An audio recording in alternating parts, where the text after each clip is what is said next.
বলে নাই যে মুরগি খাচ্ছে, সে মুরগির সাথে রেখে খায়, কিন্তু মুরগিটা সে খাচ্ছে না। Hello everyone, welcome to my another episode guys. আজ আমরা নিয়ে এসেছি দাদা।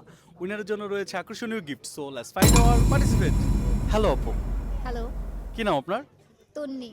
কি করছেন? আমি হাউসওয়াইফ। ওকে ভাইয়া, আপনার নাম? রূপন্তী। কি করছেন আপু? আমি computer science and engineering student, masters করছি কোন ইউনিভার্সিটিতে? North south. North south university. আমরা একটি ধাঁধা অনুষ্ঠান করে থাকি, 10 সেকেন্ডের মধ্যে উত্তর দিতে হয়। আপনার কি ধাঁধা অনুষ্ঠান দেখেন? জি দেখি।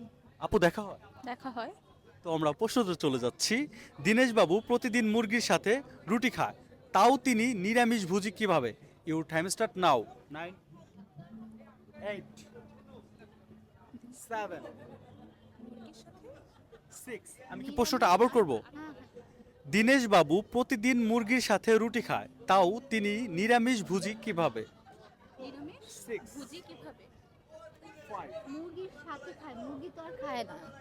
মুরগির সাথে খায়, মুরগি তো আর খায় না। বলে নাই যে মুরগি খাচ্ছে, সে মুরগির সাথে রেখে খায়, কিন্তু মুরগিটা সে খাচ্ছে না। উত্তরটা কি হবে? উত্তরটা শুনতে চাচ্ছি। 4। সে নিরামিষ দিয়েই খায়। নিরামিষ দিয়ে খায়। হুম। মুরগিটি পাশে থাকে। তার পোষা ছিল বা পাশে থাকে। Congratulation, that's the correct answer.